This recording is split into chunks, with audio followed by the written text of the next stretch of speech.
here's where I say nice things about gamers. So this is the oldest question I had was about rules for making co-op games. And no, there are none. Because gamers and the people who play games have progressed and changed and are continually changing.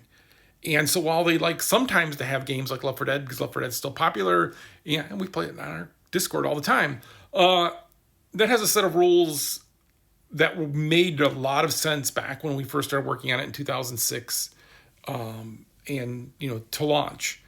And a lot of those rules that we had about like not splitting up players, about not letting people lone gun it, and like all of these kind of things worked really well for that type of game. And if you're making that type of game, and today they still work really well, right? Like so, the Anacrusis is a carryover of some of those rules about like you are going to die if you try to run off on your own. Sometimes you can pull it off though, and that's a really good feeling, right? But it's stacked against you. But then you have games like Repo, I think is the most popular co-op game right now, which is I think like a Lethal Company like kind of game. I haven't played it yet. I want to play it. I played a lot of Lethal Company, but like that breaks a lot of the rules, right? Like you're screwing your teammates over all the time and you're causing problems. Things like Helldivers 2, you're raining down just death and destruction on your team, which breaks all kinds of rules you would have had, but yet gamers now like get it and they understand it and they kind of laugh at that and they don't get mad at each other.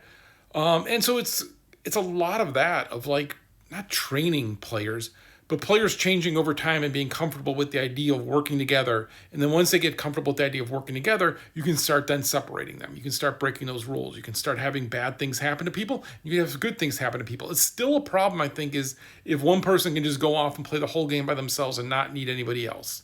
And that tends not to happen, but for a whole bunch of different reasons than what used to happen. And it's funny, there's a really good talk about co-op. I mentioned it because I've talked about I've talked about these people before where I really like their talks and I really dislike their games. And they have a lot about building up trust and not putting up trust exercises early in the game, early in like levels and stuff, and putting them later where that team's been able to coalesce.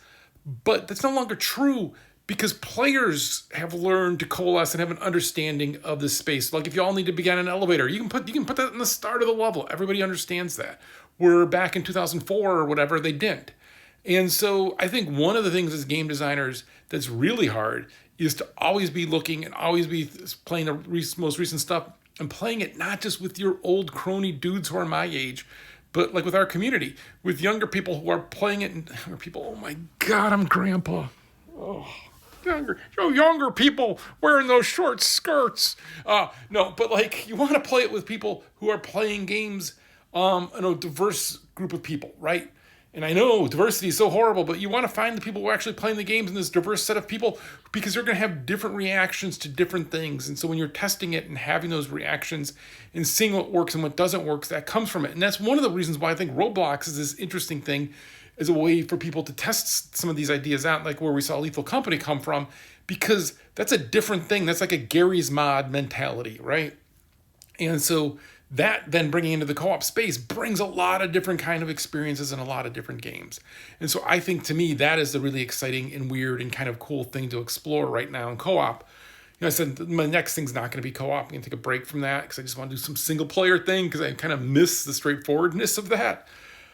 But if I was doing something co-op now, I would not make what I made.